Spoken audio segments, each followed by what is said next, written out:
Assalamualaikum warahmatullahi wabarakatuh. Welcome back to B6 Bincang Spensik Podcast SMP Negeri 6 Batang. Masih bersama saya Kurnia Hidayati yang akan ngobrol-ngobrol. Pada episode podcast kali ini kita akan ngobrol tentang lingkungan, terutama lingkungan di sekolah. Nah, kalau kita ngomongin lingkungan di sekolah, tentunya kita tidak bisa berlepas dari yang namanya adiwiyata. Lalu apa sih yang dinamakan adiwiyata itu? Nah, pada podcast kali ini kita sudah kehadiran seorang narasumber yang luar biasa. Beliau adalah Kabid Penaatan dan Peningkatan Kapasitas Lingkungan Hidup Dinas Lingkungan Hidup Kabupaten Batang. Yang akan saya sebutkan nama beliau dengan hormat. Beliau adalah Ibu Suyaini SHMM. Assalamualaikum Bu. Waalaikumsalam Mbak Nia. Panggilannya apa nih Bu? Biasa dipanggil Yeni aja. Oke, Bukan Bu. Yeni kasih aja loh, Yeni. Oh iya, oke Bu Yeni ya. Iya. Gimana nih Bu kabarnya Bu? Alhamdulillah masih diberi kesempatan sehat. Alhamdulillah. Terima kasih Bu sudah hadir di studio podcast SMP Negeri 6 Batang ya Bu ya. Iya. Ya, hari ini kita akan membahas tentang adiwiyata nih Bu. Kan banyak yang sering melihat ada sekolah adiwiyata di mana-mana dan hampir semuanya di Batang itu kalau saya jalan-jalan atau kemana itu lihat sekolah adiwiyata. Tapi ada mungkin masyarakat atau sebagian masyarakat yang kurang paham apa sih yang dinamakan dengan adiwiyata itu Bu. Jadi adiwiyata itu, kalau kita berbicara adiwiyata itu pasti berbicara tentang lingkungan ya Mbak, lingkungan hidup. Jadi untuk adiwiyata itu adalah sebuah penghargaan yang diberikan oleh pemerintah, baik pemerintah pusat, pemerintah daerah provinsi, pemerintah daerah kabupaten kota, yang diberikan kepada sekolah yang sudah berhasil, yang perlu digarisbawahi berhasil ya Mbak, berhasil melakukan gerakan peduli dan berbudaya lingkungan hidup di sekolah. Nah, setelah kita melakukan gerakan itu, nanti kita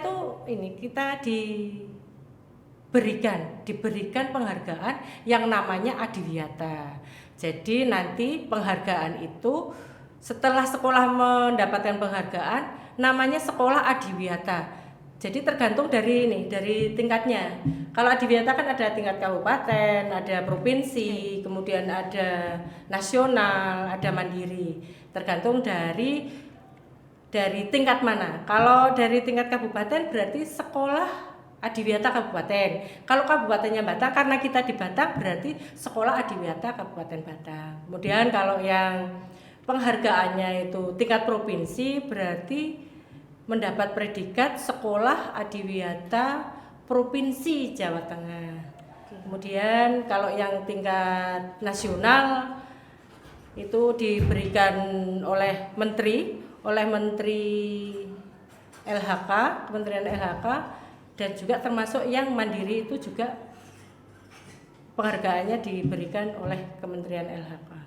Jadi untuk yang namanya adiwiyata mungkin memang seperti yang Mbak Kurnia sampaikan, bahwa masyarakat itu banyak yang kurang paham. Apa sih itu adiwiyata? Jangankan masyarakat, kemungkinan sekolahnya saja yang memang harusnya itu melakukan gerakan peduli dan berbudaya lingkungan hidup itu mungkin banyak Mbak, banyak yang belum paham apa sih itu adiwiyata. Lah, dari kurun waktu sampai sekarang itu yang sudah mendapatkan predikat sekolah adiwiyata itu baru 60 sekolah Mbak. Dari berapa ratus sekolah SD, SMP, MI, MTS itu jumlahnya sudah ratusan Mbak. Udah bahkan mungkin mencapai berapa ya? Barangkali 700-an barangkali atau 600 700 lah. Itu baru 0, sekian. Itu harapan kami dari pemerintah Kabupaten Batang, semua sekolah itu melakukan gerakan peduli dan berbudaya lingkungan hidup di sekolah. Nah, karena untuk saat ini memang masih sangat minim sekali. Mudah-mudahan nanti untuk sekolah-sekolah ke depannya bisa melaksanakan gerakan itu. Karena kita sebagai pemerintah daerah itu memang punya tugas pokok dan kewenangan untuk memberikan pelatihan, memberikan pembinaan. Nah, selama ini kami dari DLH itu yang sudah dilakukan memberikan pembinaan ke sekolah-sekolah. Namun ya karena kondisi, apalagi sekarang kondisi pandemi, Mbak. Jadi untuk tatap muka, apalagi di SMA 6 juga pasti mengalami hal yang sama untuk terkait dengan tatap muka. Itu untuk sekolah-sekolah yang pernah saya kunjungi, karena kaitannya dengan pandemi ini, jadi karena memang harus kolaborasi antara warga sekolah, itu memang harus ada kerjasama terkait mungkin kebersihan, terkait yang lainnya, konservasi dan lain-lain. Jadi untuk saat pandemi ini memang sangat berpengaruh terhadap kondisi lingkungan di sekolah. Nah, harapan kami setelah ini pandemi sudah hampir selesai dan mudah-mudahan itu sudah hilang di atas bumi untuk COVID-nya, sehingga kembali normal seperti biasa, warga sekolah bisa melakukan aktivitas seperti biasa, saling kolaborasi untuk menjaga kebersihan lingkungan hidup, menjaga kelestarian hidup, dan mudah-mudahan untuk kedepannya harapan kami memang untuk mendorong semua sekolah sebanyak-banyaknya untuk melakukan gerakan peduli dan berbudaya lingkungan hidup di sekolah. Oke, baik, terima kasih atas jawabannya ya Bu ya. Lalu saya tertarik nih mengetahui tentang apa sih yang dimaksud dengan GPBLHS, Bu? Terima kasih Mbak Nia. Jadi apa yang tadi disampaikan oleh Mbak Nia, apa sih gerakan peduli dan berbudaya lingkungan hidup di sekolah? Nah, ini untuk yang namanya gerakan itu biasanya dikerjakan itu oleh banyak orang. Jadi memang untuk gerakan PBLHS itu tidak bisa dilakukan perorangan. Jadi memang harus secara kolektif dan dilakukan dengan secara sadar. Kita harus sadar dan sukarela. Jadi nggak ada unsur paksaan. Jadi rasa keikhlasannya itu harus lebih tinggi, Mbak Nia, terkait dengan melakukan PBLHS ini. Kemudian berjejaring dan berkelanjutan yang dilakukan oleh sekolah dalam menerapkan perilaku dan ramah lingkungan hidup. Nah, untuk menerapkan ramah lingkungan hidup ini memang ada beberapa yang harus dilakukan. Ya, diantaranya konservasi terhadap air, terus konservasi terhadap listrik, yaitu kalau air barangkali kita bisa memanfaatkan penghematan air ini, bisa memanfaatkan misalnya bekas air wudhu, atau mungkin kalau yang sekarang karena masa pandemi di masing-masing sekolah bahkan di rumah juga ada kan ya wastafel atau tempat cucian, itu bisa dimanfaatkan atau dialirkan ke tanaman-tanaman. Kemudian kalau yang listrik, ketika mungkin kita habis ngajar, kita sudah selesai, itu listrik segera dimatikan. Kemudian membuat desain bangunan yang cukup cahaya. Artinya cahaya itu banyak jendelanya gitu, seperti itu diantaranya. Kemudian kita juga harus menjaga kebersihan, menjaga fungsi sanitasi dan drainase. Nah, ini untuk menjaga kebersihan itu mungkin kita harus banyak melibatkan warga sekolah, terutama anak-anak, karena memang kita lebih banyak anak-anaknya yang lebih menghasilkan sampah juga barangkali anak-anak. Nah, itu memang kita harus mengedukasi sejak dini. Kalau mungkin untuk tingkat SMP tingkat SLTP ini sudah kesadarannya sudah tinggi, beda dengan mungkin ketika SD, anak-anak SD. Itu memang kita itu betul-betul harus inten dalam mengingatkan.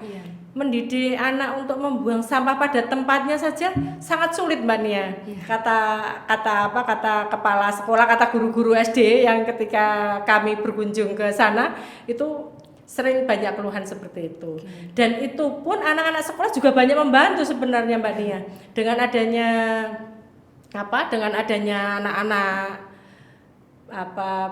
mulai masuk karena pandemi yang saat ini terjadi, itu sangat membantu sekali terkait dengan kebersihan.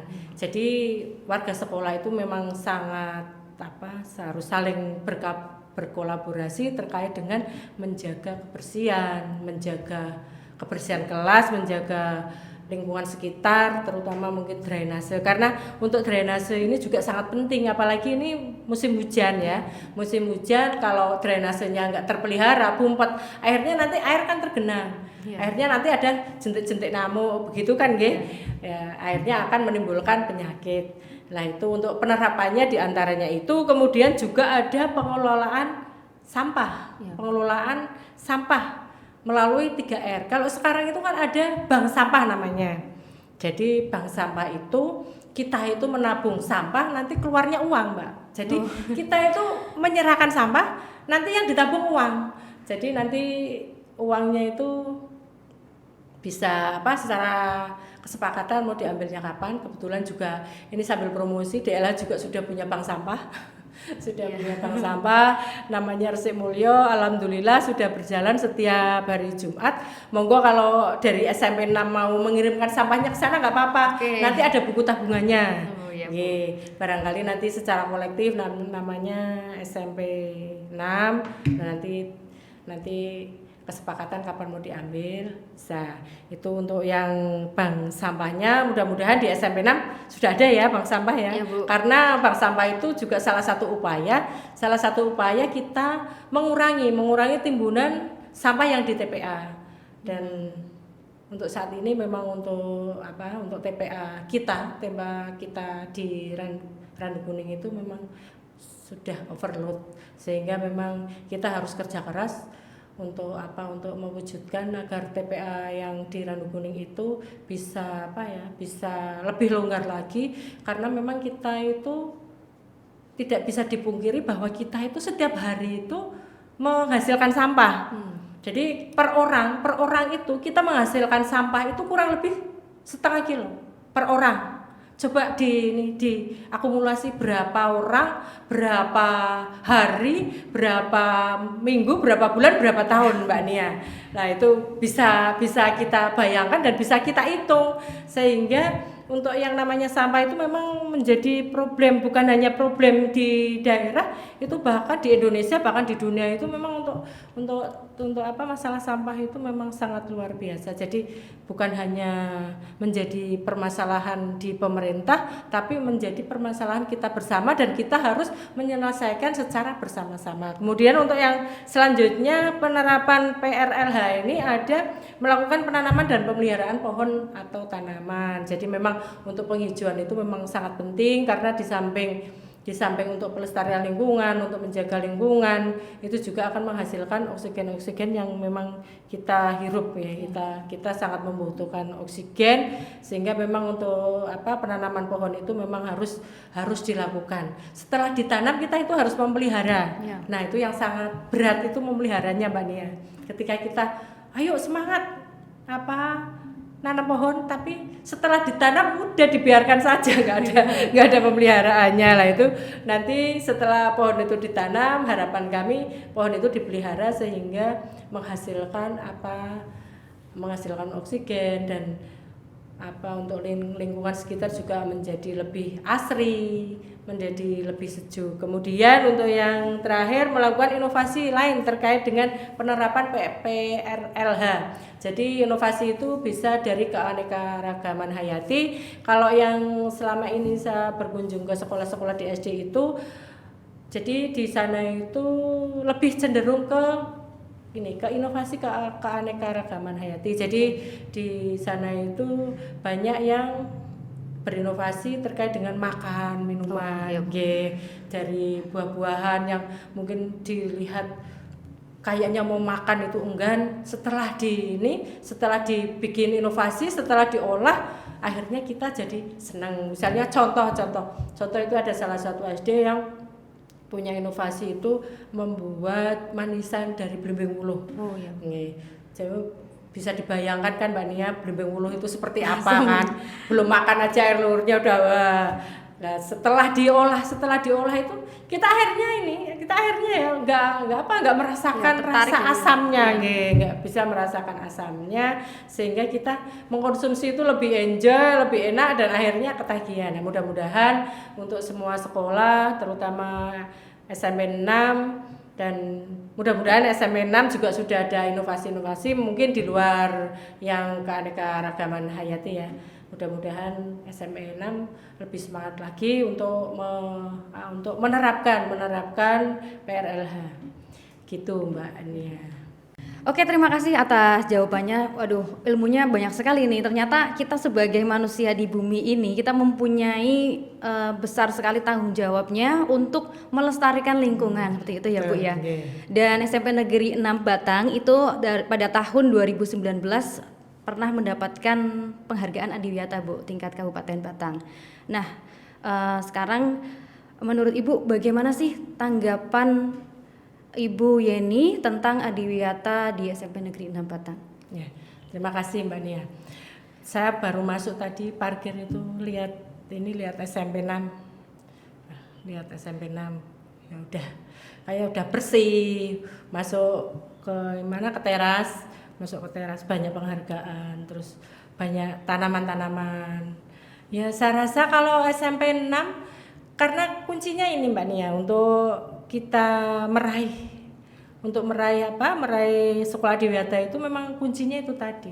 Kuncinya itu kita itu melakukannya itu dengan sukarela.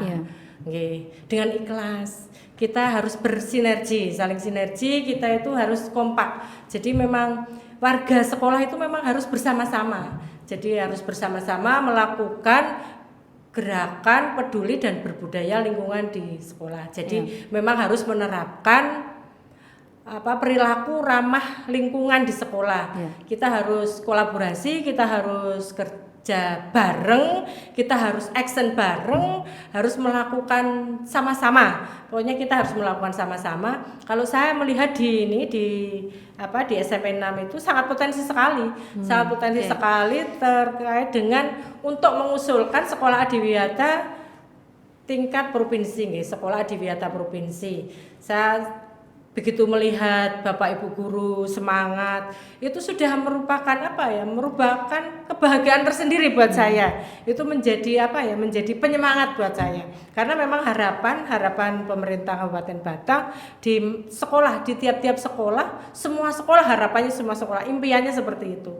Semua sekolah itu bisa melakukan gerakan peduli dan berbudaya lingkungan hidup di sekolah. Saya rasa untuk SMP 6 ini hanya sedikit memoles aja Mbak Nia. Karena memang lingkungannya juga sudah tertata, sudah rapi, sudah bersih. Mungkin kalau fisiknya ya, karena memang untuk penilaian itu di samping ada penilaian dokumen, itu juga ada penilaian verifikasi lapangan. Jadi memang tim penilainya itu memang terjun ke lapangan. Ke lapangan itu di samping menilai itu kondisi fisiknya juga menilai dokumentasi. Barangkali kalau misalnya kondisi fisiknya itu memang sudah memenuhi syarat, tinggal kita ke dokumen. Karena dokumen itu